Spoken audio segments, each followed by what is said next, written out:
Thank you so much for joining us today for this sort of sharing of the work that the Bread and Butter Thing have been doing in Manchester. A couple of things. I'm sure everyone by week 900 of COVID is pretty familiar with the Zoom format.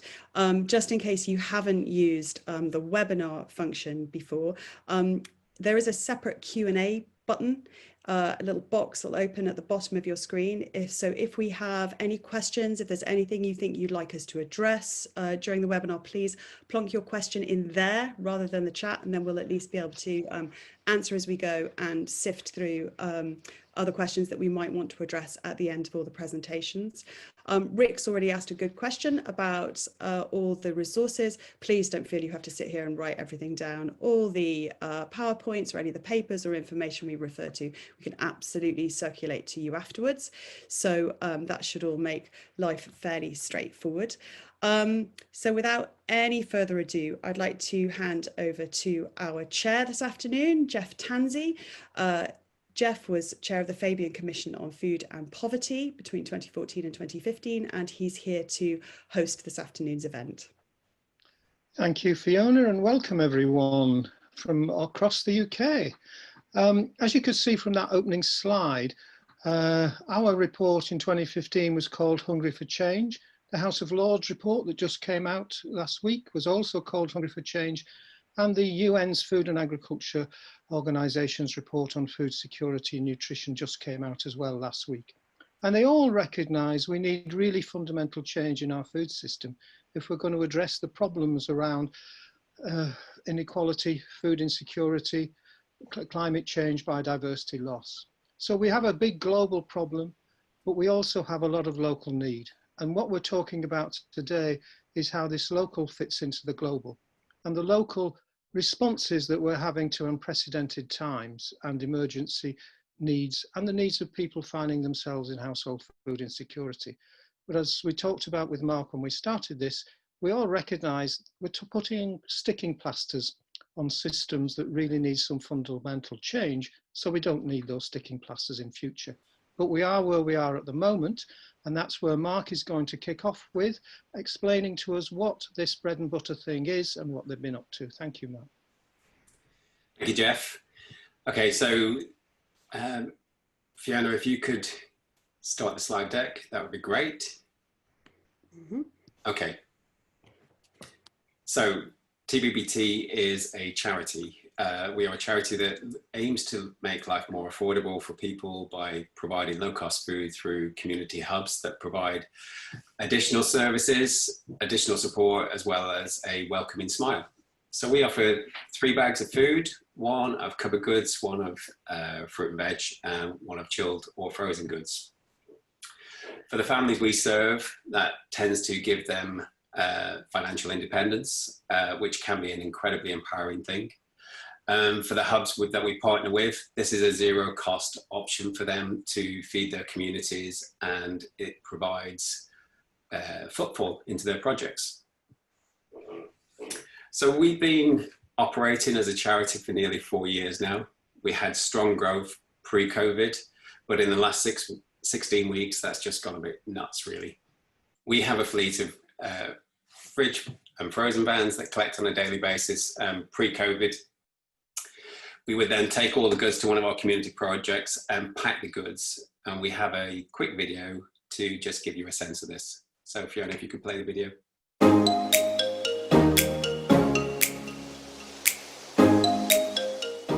This is the Bread and Butter Thing. It's a community project. It's based in the whole community. We start at around 7 o'clock and we go to Smithfield Market. From there we go to Bury to pick up all the food, which is usually around 8 o'clock. We load the vans with everything that's there. Today's in Partington. Get here about 11, start offloading the van with the volunteers. They can see what we do, how the process is done. That's kind of it. No food waste, so it's a winner for everyone.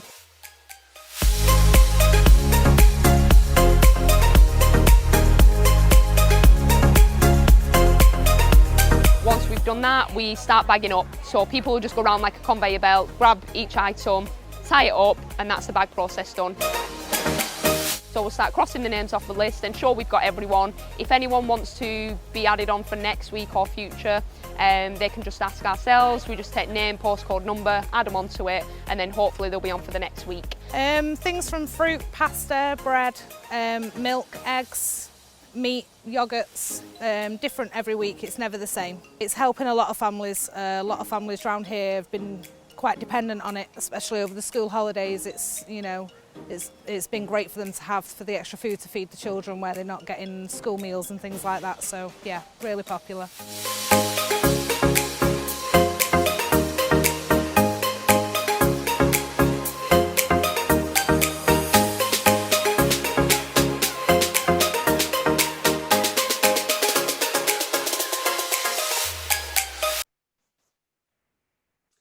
Okay, so this graph is just to give you an idea of our growth in the last 16 weeks. It maps some of the work that we've been doing along with local authorities such as Manchester.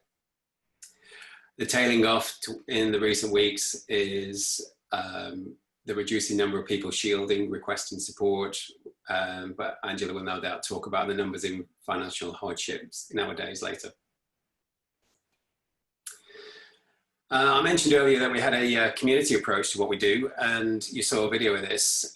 Clearly we couldn't operate like that during lockdown, so we moved into an exhibition centre in the Trafford Centre, and this is how we operate with social distancing nowadays. As we all know, there is a great deal of economic hardship starting to kick in for all of us. There will be a new group of people that have become unemployed that we need to find support routes out of poverty for. Our work with local authorities is putting us in a good position to be part of that support mechanism. So we see a support ladder that starts with crisis intervention such as food banks, but people will need more steps to get them back out of crisis. And each support step will need to work on enabling people and passing people up the ladder as they progress. The food support and the additional services provided at our community hubs, such as citizens' advice, public health and employability, will be more and more important in the next chapter of our lives.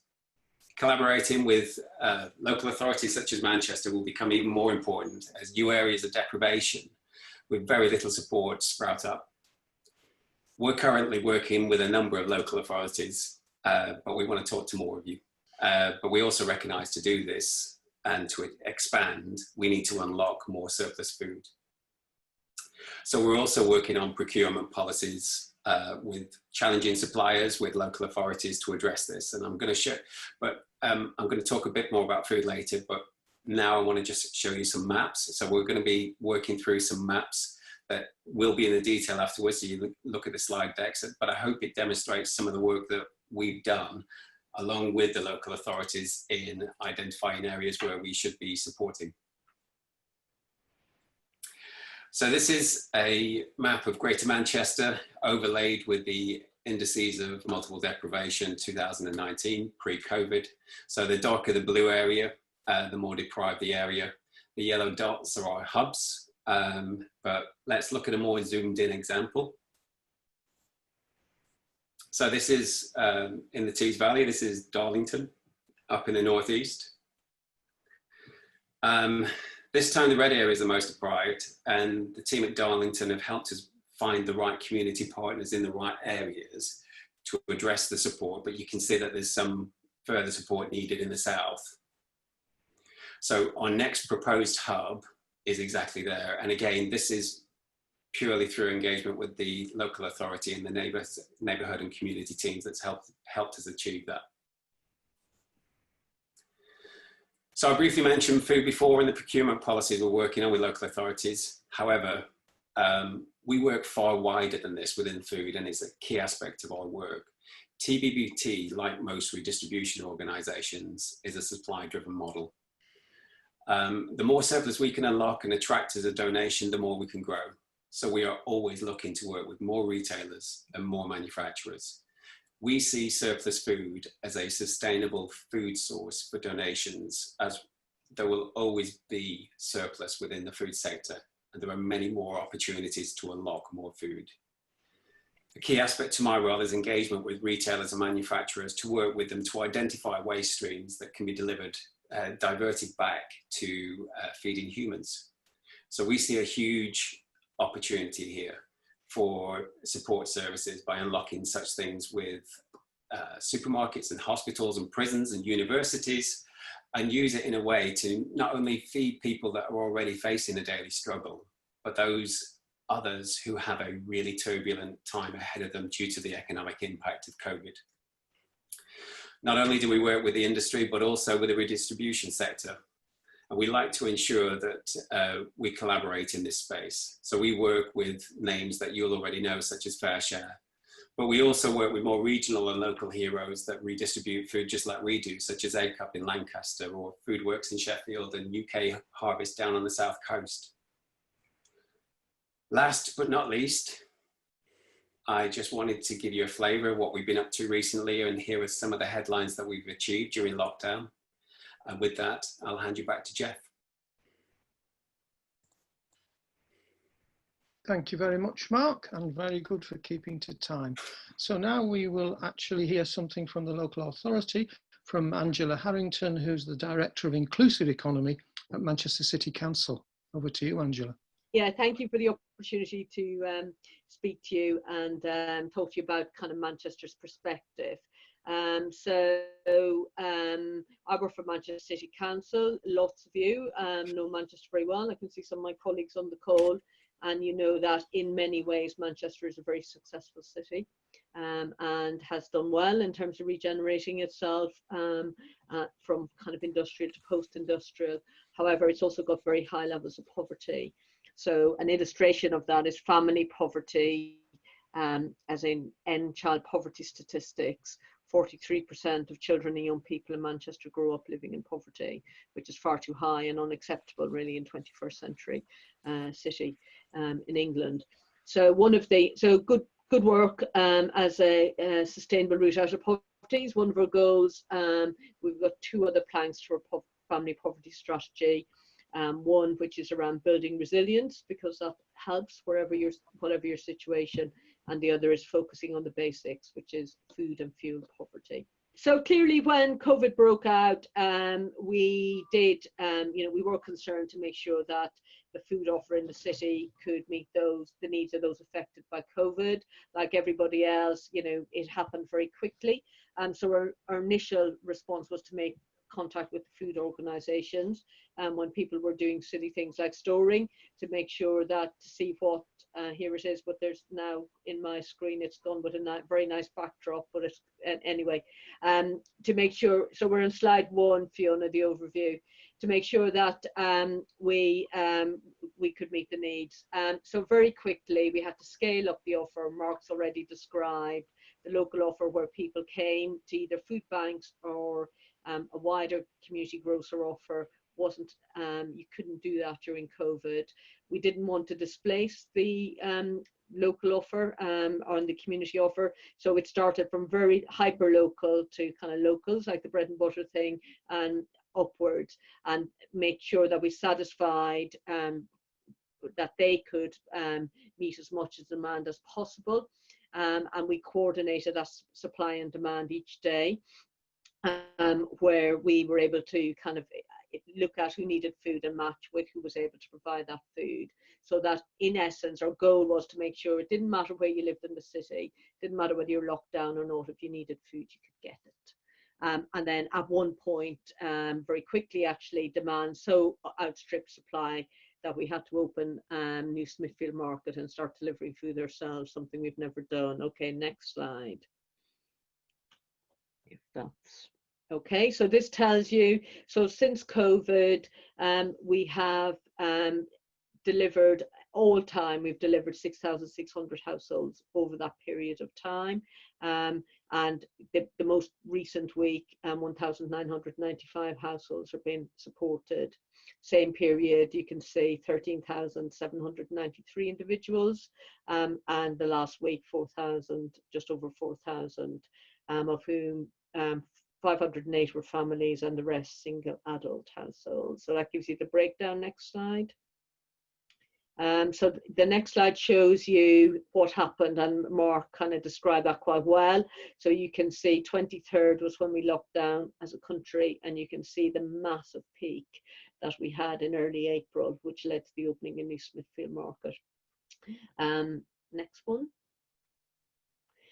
So we started to gather intelligence quite quickly as to why people needed food. So they rang in our community response line. All local authorities opened community response lines when COVID broke, and they were then kind of referred for food, and we got some basic information. So you can see the characteristics there. So people who were self-isolating because they've been told not to leave their homes, they were vulnerable, so over 70s, for example. Extremely vulnerable were those who were shielded or medically had kind of reasons why they couldn't leave home, and financial hardship was always a category. We also looked at essential workers, but in the event we didn't get much take-up. And the next one. So over a number of weeks, then clearly we were able to map, if you like, where our food was going across the city, working with partners. And you can see actually, of course, there's overlap. So you can see the financial hardship overlaps with the vulnerable and the extremely vulnerable. And next slide.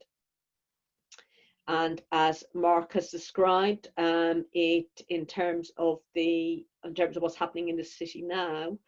So the slide on my right is the IMD for 2019 employment in the city. So the redder the area, the higher the unemployment. North and east of the city, a little ring around city centre and parts of Wythenshawe. And you can see where the increase in claimant count from March to the end of May, where that impacted. So it impacted on areas where you already had high levels of unemployment or low levels of income. And the next slide. The next slide. So this next slide really illustrates, the changing shape of demand. So it shows you that over the weeks, so in say week 7, you had quite a high number self-isolating. That was where the numbers of COVID cases was rising rapidly.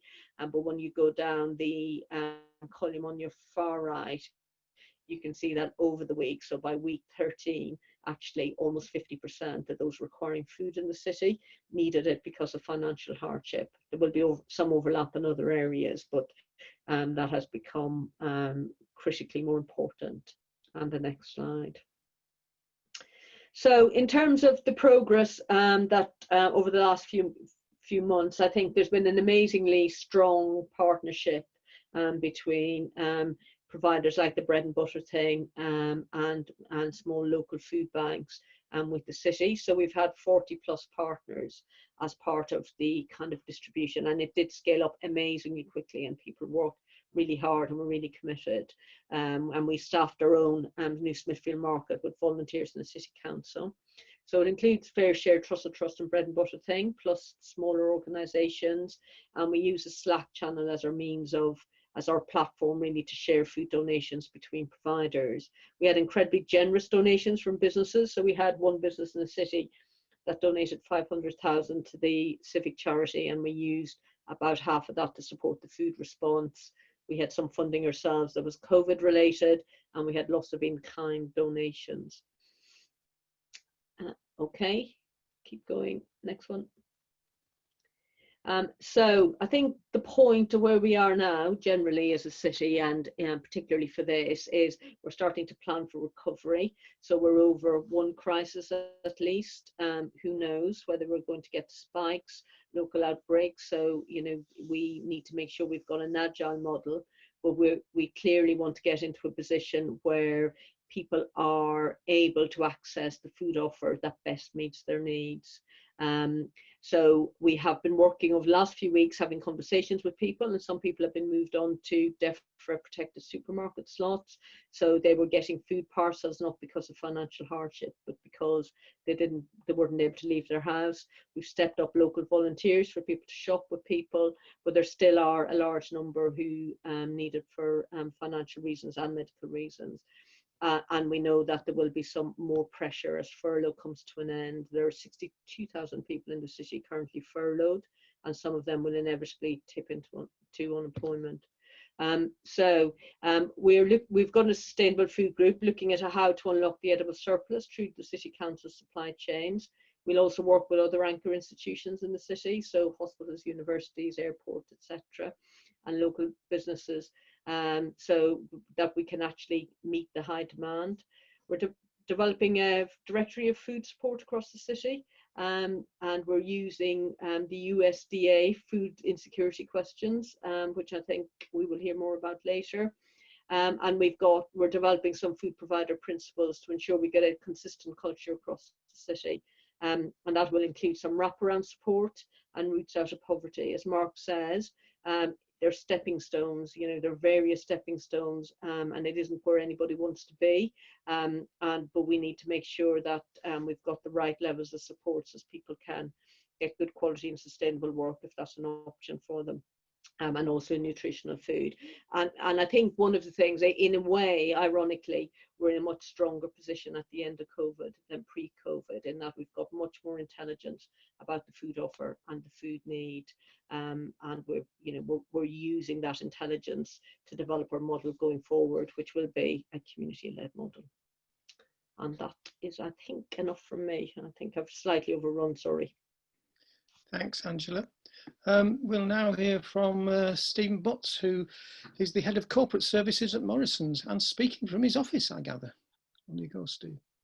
Hello, everybody. Good afternoon. Hope everybody can hear me well.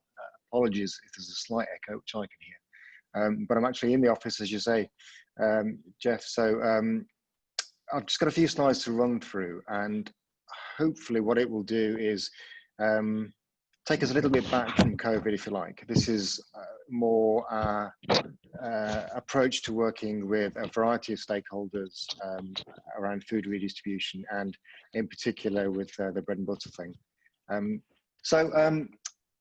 Just the first thing then, a bit about Morrisons. So this is what this first slide captures really. Yes, we're a large supermarket, but we are a vertically integrated business. So we're also a manufacturer and also a wholesaler and online business. And as the slide indicates, really, we're a garden centre and we have clothing stores and a wide variety of business opportunities and channels in which we operate.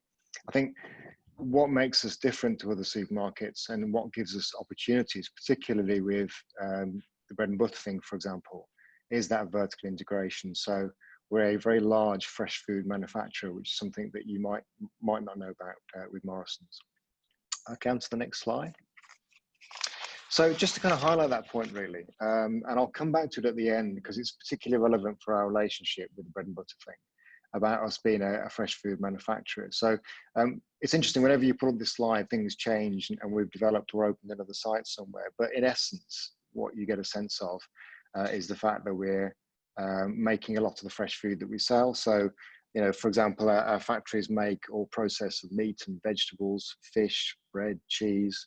We take whole crops from farmers. And of course, in and around that, there are issues around making sure that we're efficient, but from time to time, food waste becomes an issue. And the question is simply making sure that we utilize that in the right kind of way.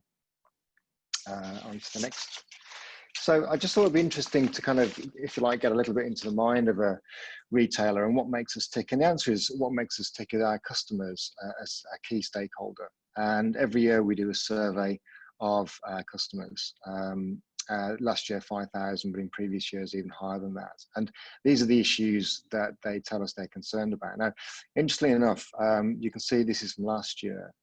Food safety always appears more highly than you would imagine. And not surprising last year that plastic packaging was an issue.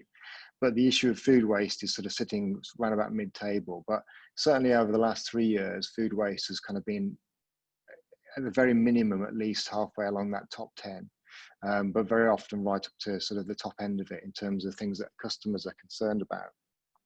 And I guess why are they concerned about it? Well, partly because of the general interest in the media about the topic, but also I think because increasingly people are aware of its links to climate change. On to the next slide. So I just thought I'd sort of take another further step back really. And, customers are our key stakeholder for a lot of our decisions, but clearly from our sustainability agenda, the broader issues that we tackle are part of a conversation within the business, but also with NGOs, with government, with shareholders, suppliers. And from that, this slide is a very top-line summary of the top 10 issues that this year we talked about as being the key areas for our sustainability program. And you can see that they very closely align with what our customers have told us as their top 10 issues, but there are other things in there as well. So in other words, we take that as an indicator, but it's not the only reason for doing what we do. Food waste, I suspect, I mean, certainly in the 10 years, 11 years that I've been at Morrisons, has always been as part of that, and absolutely it should be. We're a food business primarily. Food is what we do, and therefore our sustainability program should be around food efficiency and reducing waste, and increasingly over the years around effective redistribution. And I emphasize the word effective. On to the next slide. So what are the sort of things we're focused on for the future? Again, these are just headlines, but I think it's not uncommon really with other food retailers, other supermarkets and other businesses. So none of it will perhaps be a surprise. But I think, you know, certainly when you look at things like the commitments around sort of net zero in climate change talk and focusing on scope 1, 2, scope 3 emissions, and the whole issue around how food waste clearly links into that, but also for us as a business that, again, coming back to the point about the fact that we deal directly with certainly a significant proportion of UK farming directly, things like net zero emissions in agriculture is a big deal in our business, deforestation, issues in the supply chain, that kind of stuff. And essentially it comes down to kind of, I suppose, 4 key areas really, whether that be climate change, environmental pollution, resilient supply chains, and resilience, clearly a word that's re-emerging louder than ever, if it had ever gone away. And then finally, sort of the concern around a fairer society. And again, you can see in those kind of 4 pillars, really, 2 of them at least, arguably 3, certainly in the world of Mark and the bread and butter thing. And then on to the next slide, we'll quickly whiz through this one. This is, again, just sort of headlines really. This is not all that we do. It's just some of the things that we do. And I suppose inevitably you can't move away from COVID, and the bit at the bottom corner, we distributed £10 million worth of additional stock through our community group network, through our community champions into store, on top of all the things that we did specifically as a COVID response, which was a huge undertaking by the business. But we were able to do that largely through product that we're either working with our suppliers or we were making ourselves really. And then sort of finally, really the bit to really focus on more than anything else, I guess, is just talk about the bread and butter thing really. It's probably right for me to say, and I hope Mark, I'll spare his blushes, but I've known Mark for a number of years, but you know, what I would say is the great thing for us is that we have a mix of partners that we work with. But why the bread and butter thing? And the answer is that they are superb to work with. Mark and his team are incredibly pragmatic, and they're trusted. And that's a big deal really in this kind of area.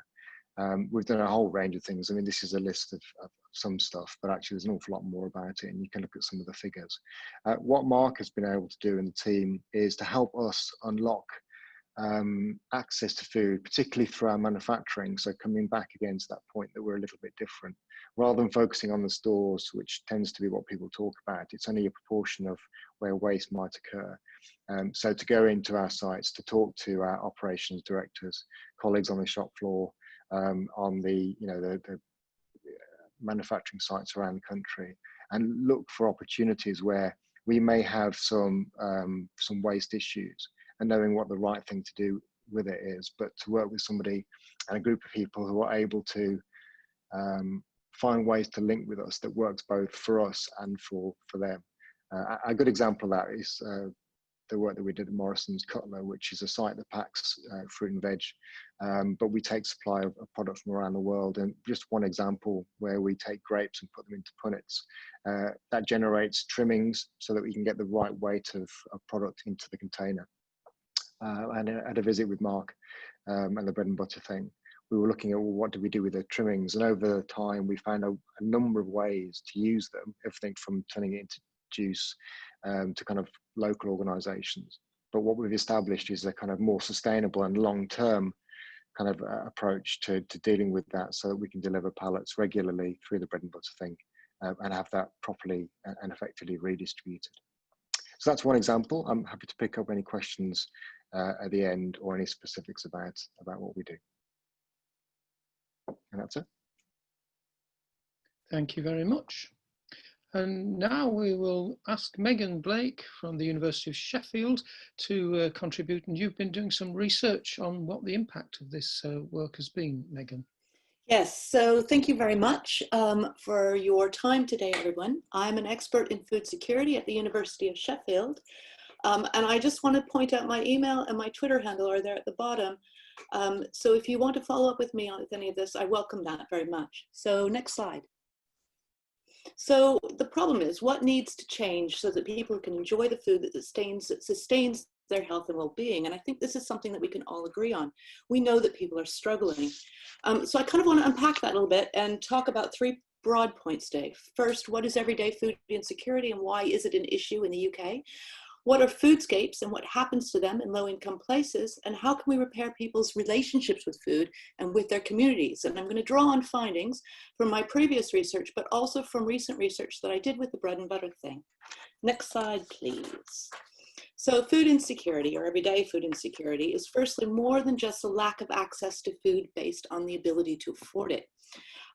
It has a whole host of interconnecting and intersecting elements to it, more than just nutrition and physical access, you know, things like food deserts, which you might have seen in the news. It also includes things like emotional aspects, so stress around food buying, lack of motivation, poor relationships that people have with food, risk aversion to trying new things, social aspects. Somebody told me one time, one of the community organizations I work with said, if you don't have money for food, you've not got money to socialize. And we spend 1.8 billion a year through the NHS, billion pounds through the NHS, readdressing issues to do, health-related issues to do with loneliness and isolation. And then I also want to touch on this notion of cultural constraints and limited know-how. People have limited understanding of what foods are and how to cook them. And some of this has to do with the foodscape within which they live. They have narrow diets. So what we see in very low income areas is people eat from a narrow range of food options. So food insecurity makes it difficult for particular groups to eat and enjoy a diet that sustains their health and well-being in everyday life. Food insecure communities are also more vulnerable to shocks, as we've seen during COVID. I'd also like to just point out there are two levels of food insecurity. Firstly, there's severe food insecurity. This is hunger and skipping meals. And this is really what food banks, the kind of food banks that we've seen in the news, are for. But there's also moderate food insecurity. And what happens when people are suffering from moderate food insecurity is they trade down in their diet. So it's not just about trading down in terms of the branding that they use, but it's also trading away from things like fruits and vegetables. So we've seen discussions recently about COVID and concerns about obesity and vulnerability linked to diet-related illness. And people from moderate food insecurity are more likely to be suffering from these effects. So next slide, please. So food insecurity is not just a household level issue, it's also linked to the places where people live. It's a combination of both supply and demand. So if we think about commercial supply, the food that's available in a place is only available if it's profitable. If people don't buy it, then it's not profitable and it disappears from the shelves. This is combined with the food insecurity issues that I just spoke about on the other slide to create a number of effects. And these effects include narrow diets, diet-related illness. The UK spends 16 billion on the NHS per year addressing diet-related illnesses. There's low availability, which limits the possibility for people to change their diets if they can't go and source it. We also see social effects, so disconnected communities, which makes them unable to rely on friends, family, neighbors in times of crisis. And those people who have had friends, family, and neighbors have managed to deal with the vulnerabilities of COVID in a way that people who don't have these connections have been able to do. So what happens is we have reduced community resilience. Next slide, please. So to see how projects that target the moderately food insecure help address these effects that I've just talked about, I did a survey in the autumn with the Bread and Butter Thing. We surveyed 2,313 members via text link to an online survey, all located in 7 highly deprived areas in Greater Manchester. We got a 13% response rate, which is about 300 responses. So the figures presented here have a plus or minus of about 6% standard error. So just to look at what we asked questions about being introduced to new foods, there's a lot of qualitative research that talks about this. And one of the really lovely things about the Bread and Butter Thing is there's a big enough sample that you can actually begin to make some generalizations. So as a result of the Bread and Butter Thing, most agreed that they had been introduced to new foods. Most said that as a result of being introduced to these new foods, they also gained confidence to try new foods. So people who are struggling to buy food will limit and narrow their diets in a way that makes it really risky to try something that they've not tried before. One of the other things, and there's a question in the Q&A about will people, fresh food, one of the other things that was quite overwhelming is many people said they were able to include more fruits and vegetables in the meals that they eat. So linked to this, we asked the question about what percent, is there food in the bags that you would not normally purchase? And 82% of respondents indicated that that was the case. Of these, a majority said that they indicated that the food was not food that they'd previously tried. So they were being introduced to new foods that they'd never had before. And 3 out of 4 said they liked these new foods. And if money were not an issue, they would eat them again, which suggests that when you expose people to new changes or changes in diet, they also can increase demand and begin to make changes in the foodscape. So in addition to the health benefits associated with eating these more diverse diets and access to better, fresher food, increasing diet diversity is also important for addressing climate change, and helping people along that path and taking the risk out of it really helps to enable them to participate in that activity. A lot of the climate change stuff really doesn't resonate with low-income communities because they don't feel they can engage with it. Yet this activity of getting these bags is really helping them to do that. So next slide, please. So we also wanted to understand the effects of the scheme on food enjoyment, because people who have positive relationships with food are more likely to try new foods, take an interest in cooking and eating, feel more empowered around their food choices, feel less stressed overall and have a more upbeat attitude toward their circumstances. And they're also being able to have a healthier diet also reduces stress and improves people's overall enjoyment of food. And the survey really bears this out. There's more detail about this in the report, which we'll share with you. Next slide, please. Finally, food is more than just nutrients and calories. A lot of my research has shown that food can act as a connecting agent, that it gets people in the door and gives them an opportunity to talk to each other through a shared experience. During COVID, 19% of the general population reported being lonely. That was up from 17% previous to COVID, so not a great change. But qualitative, poverty has the qualitative research has important links or demonstrates important links, and that poverty is a contributor to loneliness. The fact that 41% said they have made new friends, 32% said they now know their neighbors, and 41% said they feel less alone, not only indicates that these projects like the Bread and Butter Thing are addressing these issues, but also that poverty is a real predictor of loneliness and isolation, which also costs the government about 1.8 billion pounds per year through NHS interventions, not to mention through employment and the rest of it. Next slide, please. So just to summarize, surplus food in this context has important superpowers. Low-cost, high-quality food helps create community activity that just would not otherwise exist. It gets people in the door so they can interact with each other and get additional support. It increases diet diversity through exposure to new foods, and these are often foods that are healthier, such as fruits and vegetables. And it helps to address issues around loneliness and isolation. So money in people's pockets will help address poverty, and this is really important. but will not do the repair work that community organizations and projects like the Bread and Butter Thing can do.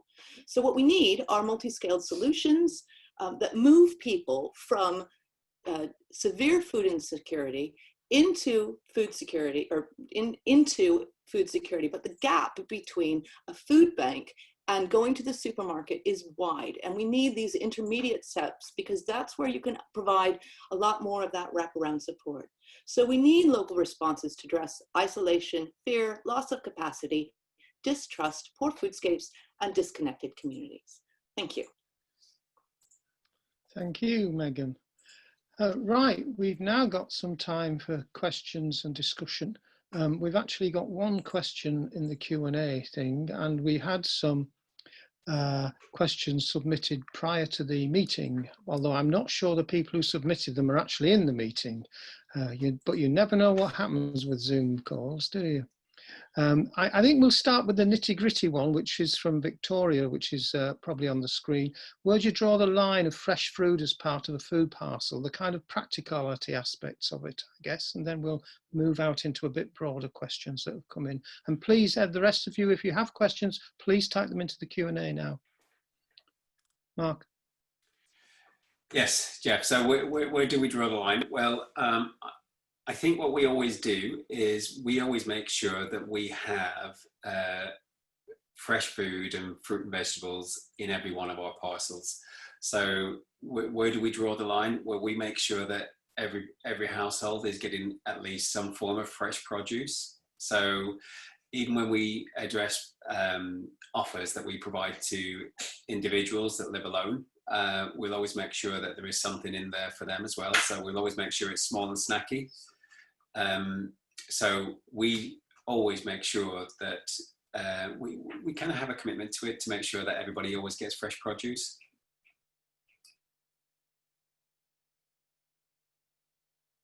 Yeah, there's a very specific question that Tracy's put to Angela. I'm wondering if that's something you might want to just deal with very quickly, Angela, and maybe follow up afterwards. Go on. I've responded and happy to follow up with Tracy afterwards. Thank you. And I just see another one popped up. This Slack channel on one of the slides. I think I know what that is, but would you like to explain what that is? I could probably take that one, Geoff, actually, Go because on, Mark. I've been working with the Manchester team on this. So Slack is the communication channel. So it's the piece of software, Slack. It's not a colloquialism. It is actually a piece of software.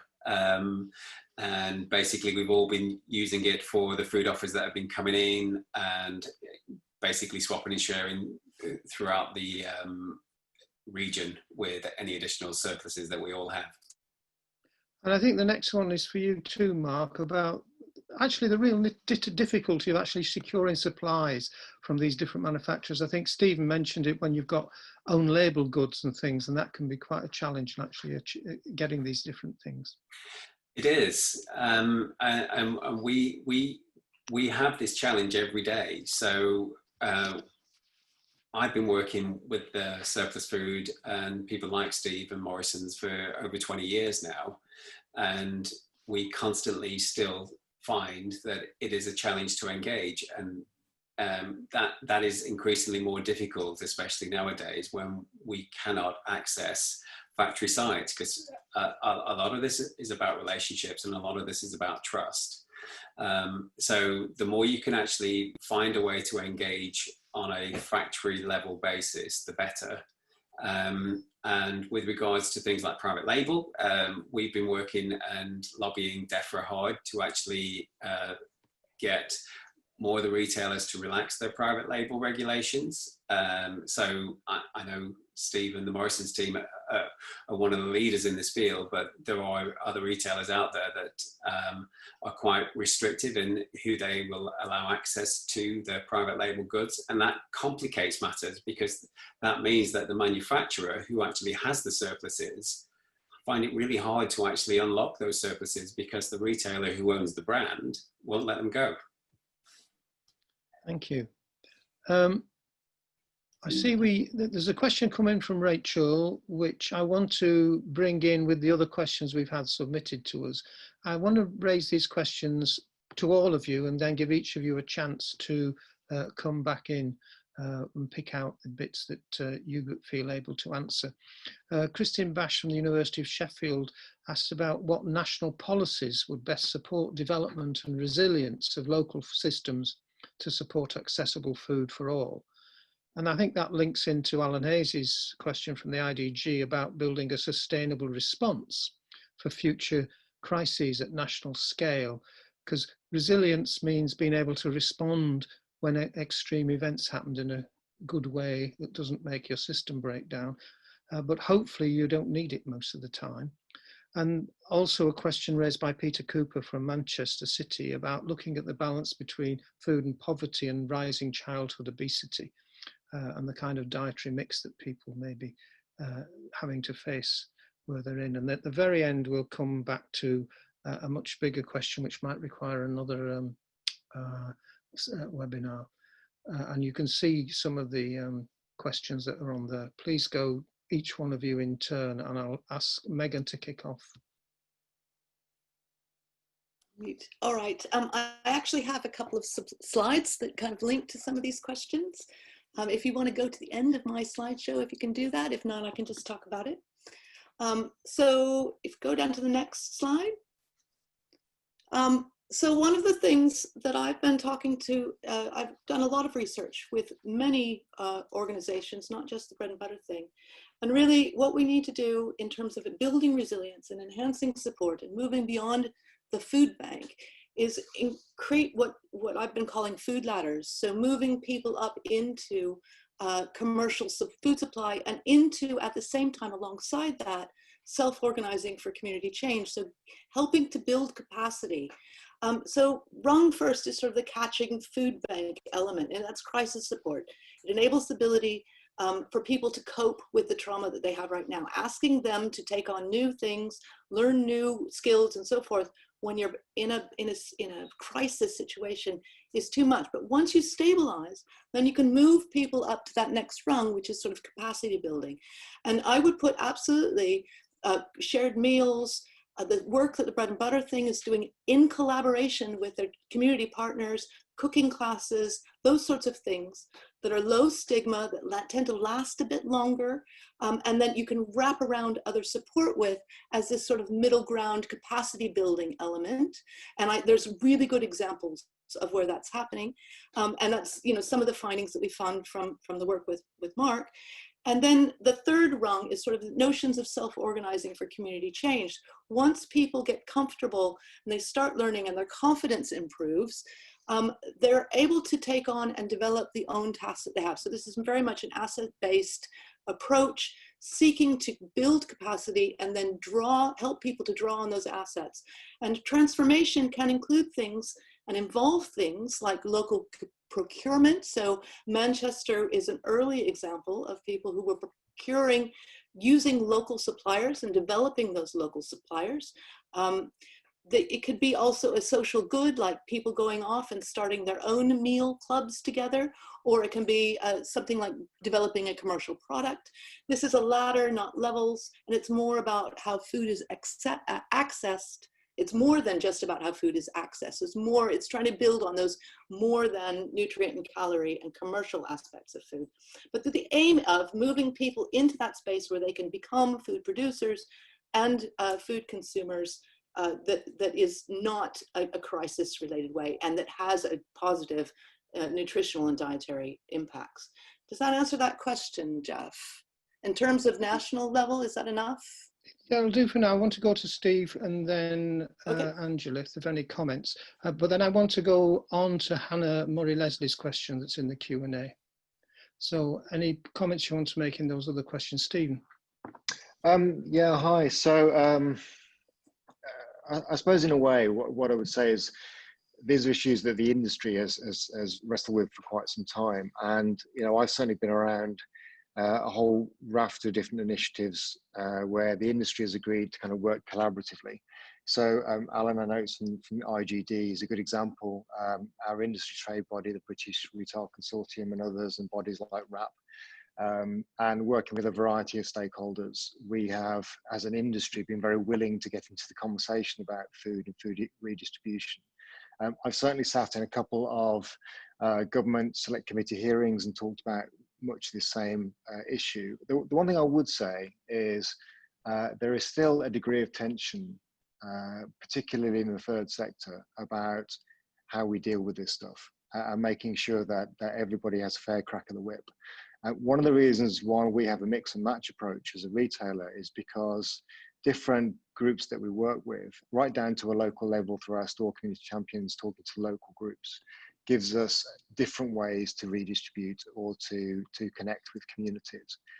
But I'm going to come back to the same point about one of the reasons why we've been working with Mark in particular in the bread and butter thing for some time is being able to connect organisations that are able to understand commercially how to work together and are looking at solutions in a kind of very non-judgmental way. It's a very safe environment to have the conversation when ultimately we're trying to do much the same thing. I fear that there is still a little bit of, you know, should we say at an organisational level, groups that are quite keen to kind of tie up the market and control it too much, when actually what's required in this space is collaboration. Thanks. Do you have any comments you want to add in briefly, Angela? Yeah, so briefly, absolutely endorse the point on collaboration and the point you make about the bread and butter thing. We need partners that are both agile but can scale, I think. Two other insights, I think, for us is you know, you need to kind of, you need a diverse offer and to be able to work with all organisations who want to work with you. Not everybody did. You know, there are still food organisations in the city who didn't go through our centralised food response, and that, you know, that's fine. They're doing a good job too. So you do need that diverse offer that Megan requires.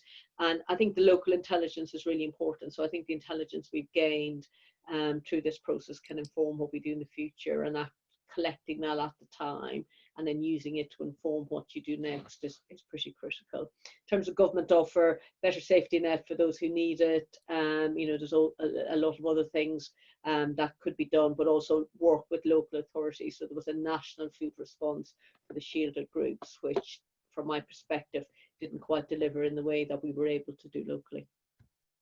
Thanks. I might, Mark, very briefly, if you want to say something. We're coming up to the end of the talk at 3 o'clock. We can extend it 5 or so minutes if people want, because I still see there is a number of questions coming.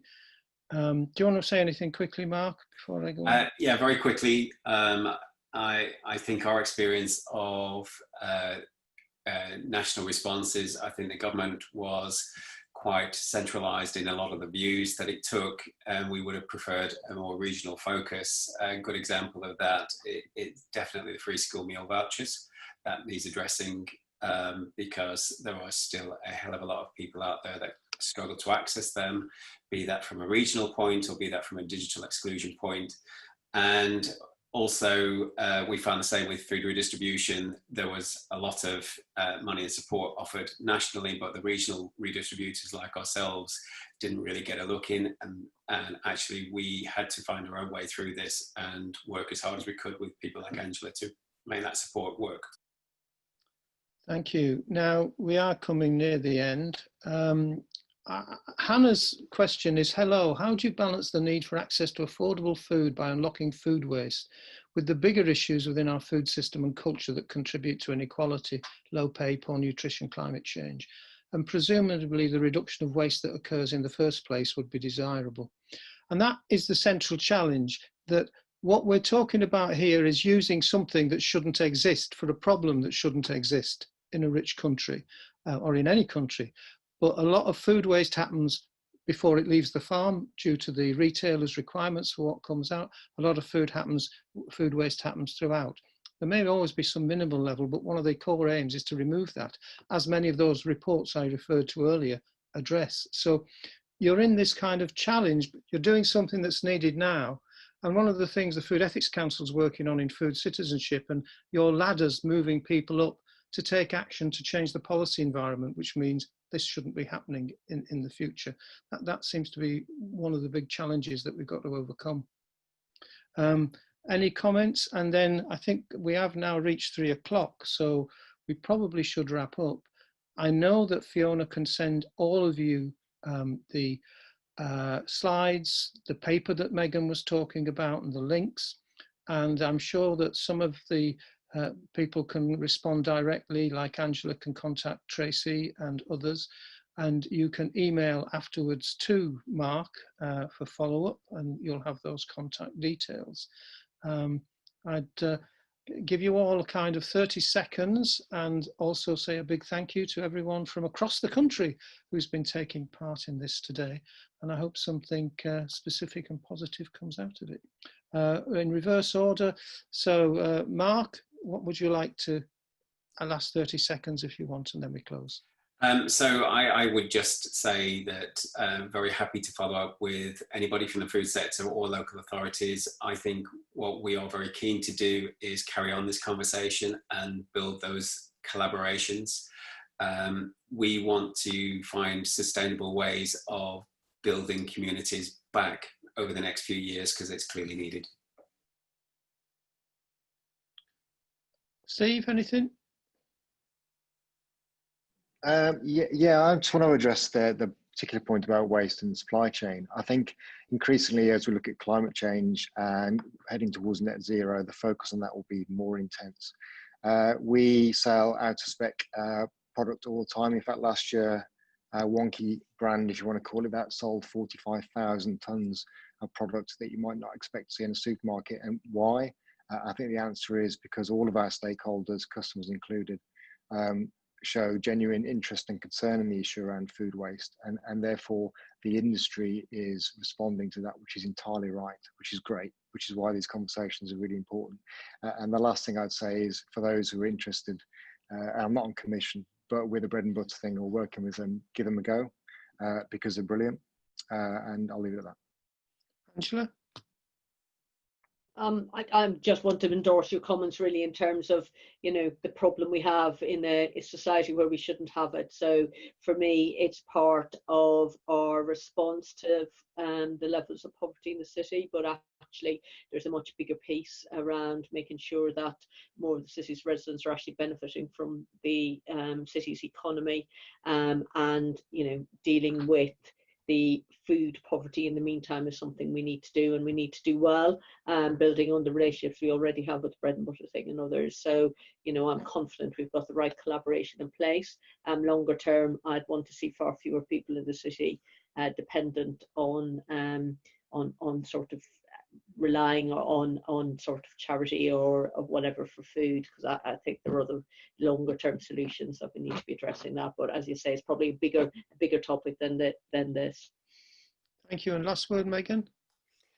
Thank you. I'm happy to speak to anybody further if you would like to. And I would also say, while in the news, the dominant sort of discussion has been around food banks and severe food insecurity, there are an awful lot of people who are in that mid-level, and there is an awful lot of activity happening across the country to support that. So it's the bread and butter thing, but it's more than that. So I just would say, I think we need to also talk about the discourse a little bit and make that middle pathway, because if we can catch people before they're in severe food insecurity, it's a lot easier to move them up the ladder and to, you know, keep them going higher. So I guess that's what I would say. Thank you very much. Well, there's been a lot of stuff at the moment. The Children's Food Charter just came out, the right to food that the Food Foundation's been talking about. You've seen those reports. We'll put that slide up again. We'll send you links to the different things referred to, and it'll include one about the Food Ethics Council's food citizenship work. And thank you, everyone, and carry on. Enjoy the rest of the day and keep changing the world.